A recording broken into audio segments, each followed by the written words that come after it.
Thank you, Eric. Hello, everyone.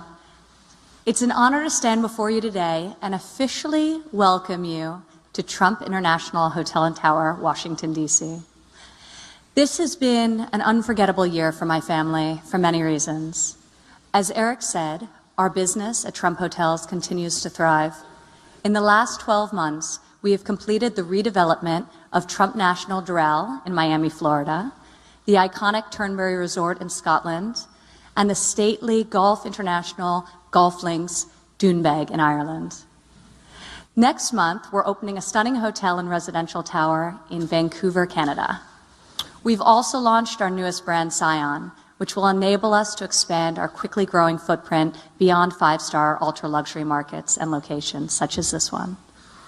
We have celebrated many milestones, but the one that gathers us here today, the grand opening of the redeveloped old post office building, is incredibly special to each member of my family, both personally and professionally.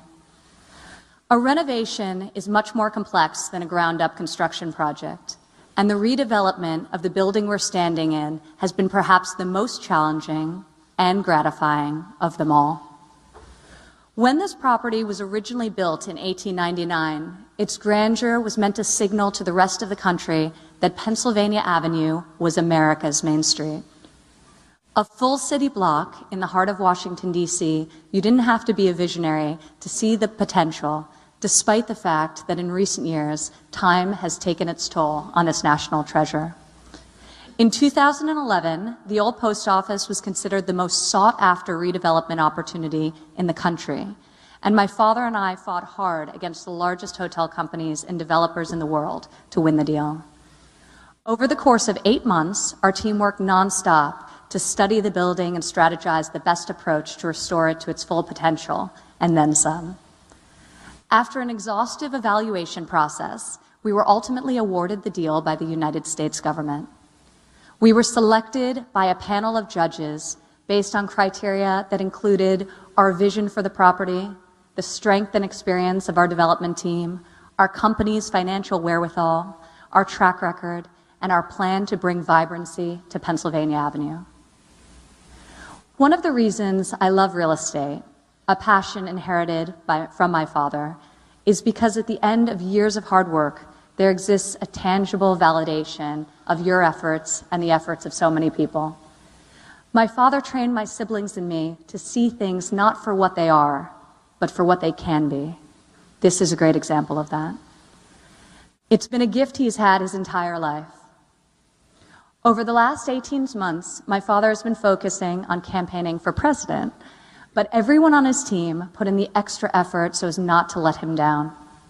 Across the board, hundreds of men and women involved in the design, construction, and now the operation of this project made it a point of personal pride to be extra precise in their work to ensure that it was completed to his extremely high standards. My brothers and I included. A good sign, a sign of a good leader, is how hard his or her team works when the boss is not there. My father's team has worked very, very hard on this building, and we're standing here today. It's evidence of that tremendous effort. Including the historic clock tower, which still houses our nation's bells of Congress, the old post office is the second tallest building in Washington, D.C. after the monument. Behind a backlit onyx facade is the city's largest luxury ballroom, and within the building itself, our guests will discover the most spacious suites in the district, complete with soaring 16 to 24-foot ceilings. We have painstakingly preserved original architectural elements like the intricate stone carvings and granite facade, extraordinary millwork on the doors, wood doors and moldings, and the marble wainscoting throughout the building. We surveyed each of the almost 1,200 windows and restored them all to mint condition. A few weeks ago, I met a contractor here on site who was wearing a Trump shirt. He was very proud to tell me that he had helped my father build Trump World Tower in New York City more than 15 years ago. As a daughter, this political season has been one of the most interesting journeys of my life. But each day, I've heard critics attempt to discredit my father's business. But honestly, I'll tell you, one of the most telling signs of his success over decades is the thousands of people who have worked with him, worked for him, fought with him, and who continue to stand by his side in their quest to achieve great things. When this property was put out to bid, Congressman John Mica, chairman of the House Oversight Committee, held a press conference in the vacant building. It was without heat, and in the freezing cold, he admonished the crowd about government excess and noted that the old post office was losing the United States government between $6 and $8 million a year. At a committee hearing following our soft opening last month, Congressman Mica said that Trump International Hotel, Washington, D.C., is now creating hundreds of jobs and is a stellar example of turning underutilized federal properties around with the help of the private sector. When we commenced construction and at the groundbreaking ceremony, I pledged my family's commitment to this project and to ensuring its successful execution. I told you that we would not disappoint you and that we would never let you down. Today is a celebration not just of meeting, but exceeding those goals. This achievement wouldn't be possible without our extraordinary team at the Trump Organization. Thank you also to the design and preservation architect Henny Hussein of Beyer Blender Bell and interior designer Betsy Hughes of Hirschbender Associates for their tremendous contribution to the project. I would also like to thank the many elected officials and staff members of the federal and DC governments who I've had the opportunity to work with so closely, including the General Services Administration, National Park Service, Commission of Fine Arts, National Capital Planning Commission, DC Mayor's Office, Fire Department, the Police Department, and the Historic Preservation Office. Additionally, I would also like to extend a special thank you to Congresswoman Eleanor Holmes Norton. She has been the fiercest and most passionate advocate for this building's redevelopment and a great partner over the last 5 years. She is someone I have great respect for and that I've thoroughly enjoyed getting to know. Finally, thank you to my father, who took a few hours away from his grueling schedule on the campaign trail to be here today. 2 years ago, when we promised the city of DC that Trump would be coming to Pennsylvania Avenue in 2016, we had no idea what we were foreshadowing. This is an important moment for our family and our company, and it wouldn't be possible without the hard work and support of this visionary man. So without further ado, let me introduce my father, Donald J. Trump. Thank you.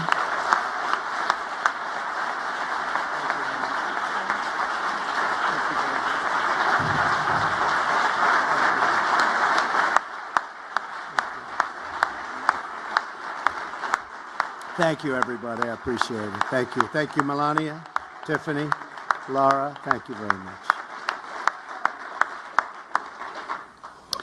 Well, we're very proud of our company. We've built one of the great real estate companies of the world, but it seems very insignificant compared to what we're doing now. And as soon as we're finished cutting the ribbon, I'm off to North Carolina, New Hampshire, and back down to Florida, where I hear we're doing very well.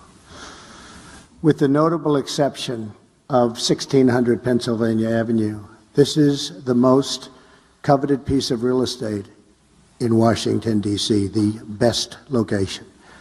I'm honored to be here today to support my family, and especially my daughter Ivanka for her dedication to this project. She worked so hard.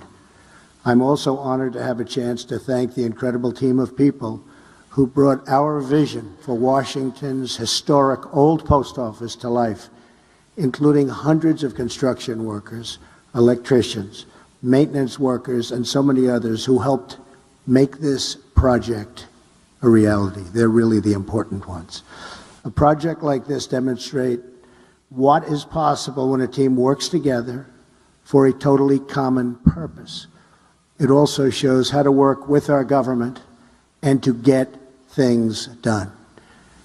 My theme today is 5 words: under budget and ahead of schedule. That's what we did. Under budget and ahead of schedule.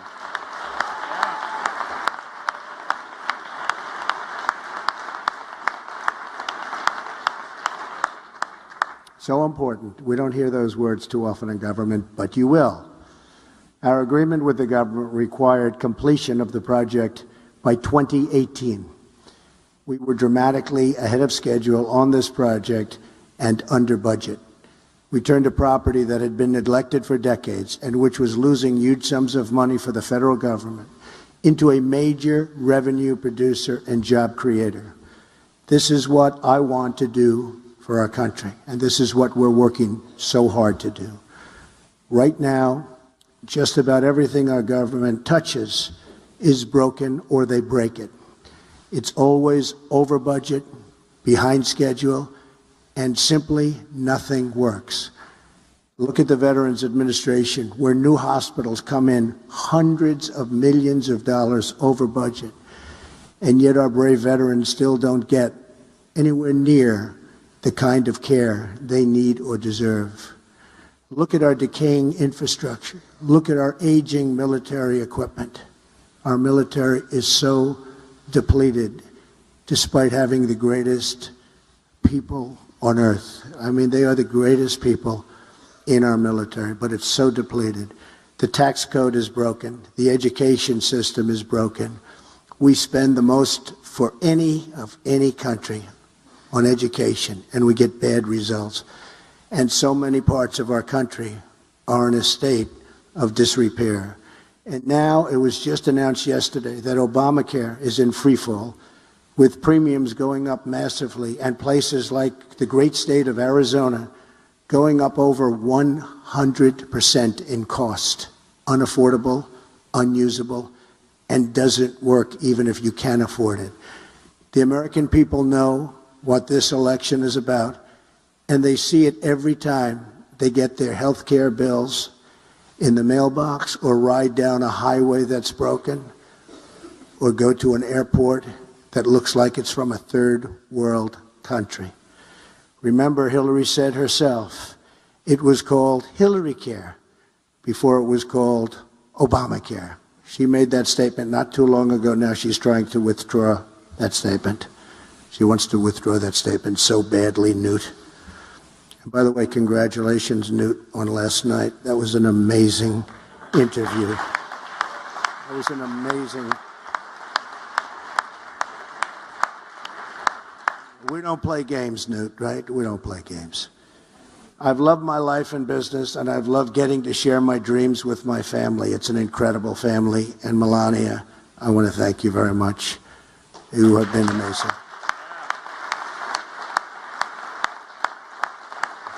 My job is to look at undeveloped spaces and imagine what they could be.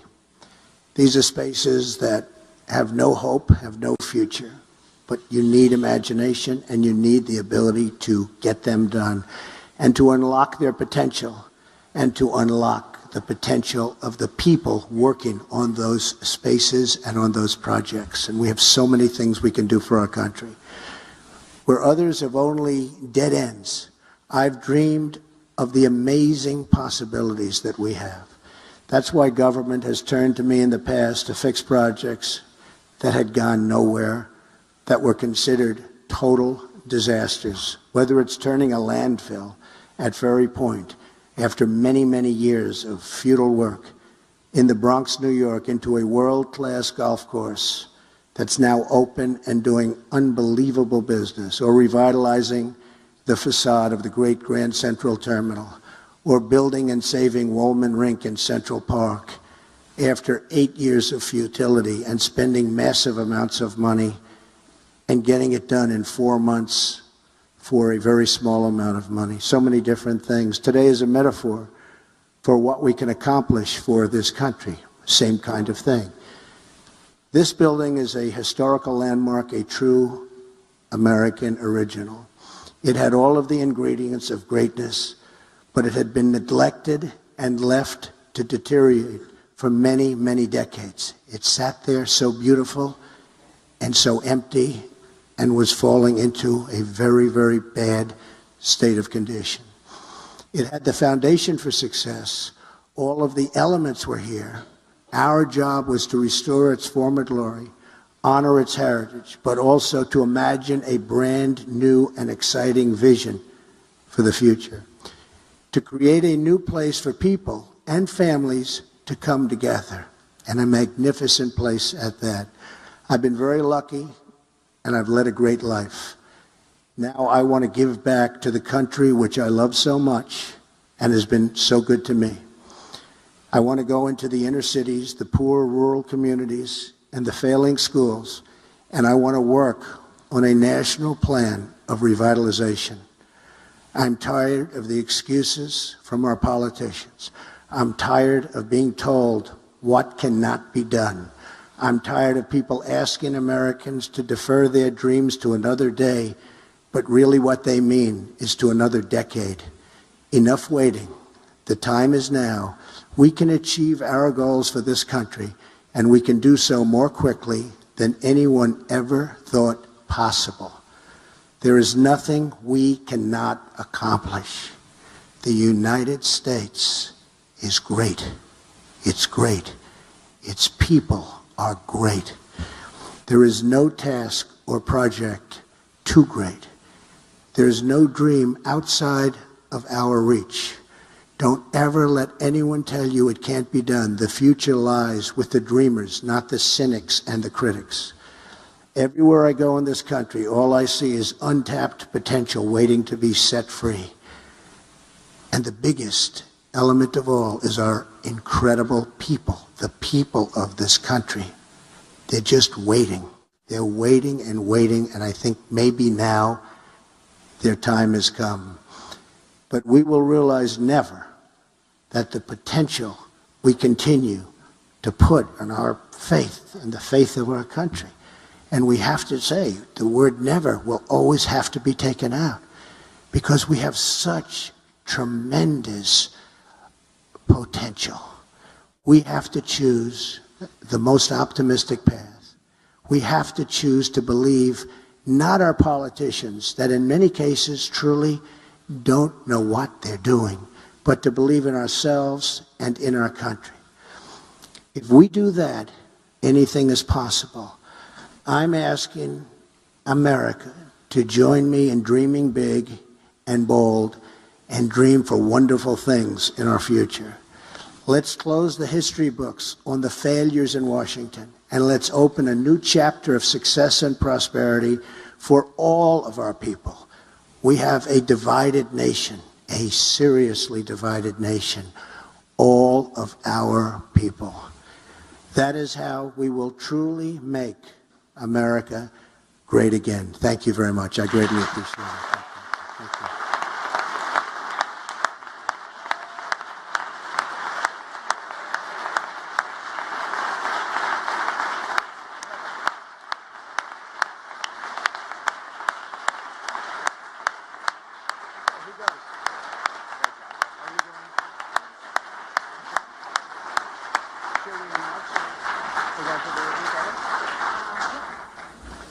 So we're now going to the lobby.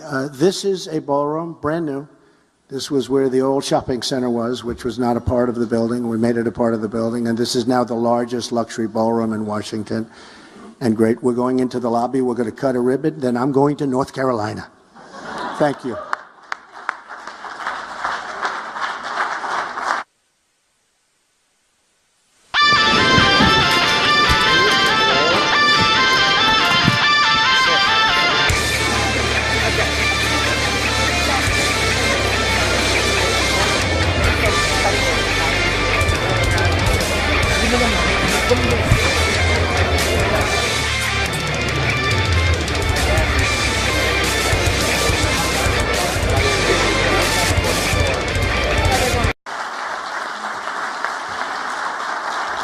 Thank you, Eric. Hello, everyone. It's an honor to stand before you today and officially welcome you to Trump International Hotel and Tower, Washington, D.C. This has been an unforgettable year for my family for many reasons. As Eric said, our business at Trump Hotels continues to thrive. In the last 12 months, we have completed the redevelopment of Trump National Doral in Miami, Florida, the iconic Turnberry Resort in Scotland, and the stately golf complex than a ground-up construction project.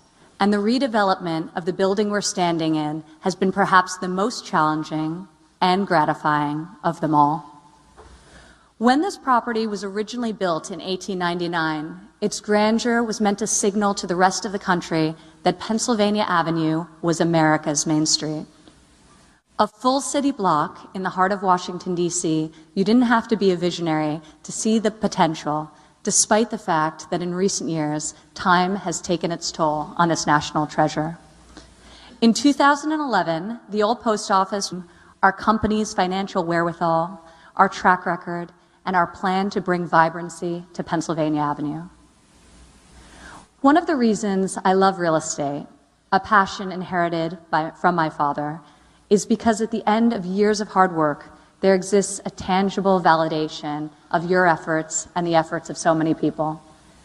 My father trained my siblings and me to see things not for what they are, but for what they can be. This is a great example of that. It's been a gift he's had his entire life. Over the last 18 months, International Golf Links, Doonbeg in Ireland. Next month, we're opening a stunning hotel and residential tower in Vancouver, Canada. We've also launched our newest brand, Scion, which will enable us to expand our quickly growing footprint beyond five-star ultra-luxury markets and locations, such as this one. We have celebrated many milestones, but the one that gathers us here today, the grand opening of the redeveloped old post office building, is incredibly special to each member of my family, both personally and professionally. A renovation is much more considered the most sought-after redevelopment opportunity in the country, and my father and I fought hard against the largest hotel companies and developers in the world to win the deal. Over the course of 8 months, our team worked nonstop to study the building and strategize the best approach to restore it to its full potential, and then some. After an exhaustive evaluation process, we were ultimately awarded the deal by the United States government. We were selected by a panel of judges based on criteria that included our vision for the property, the strength and experience of our development team,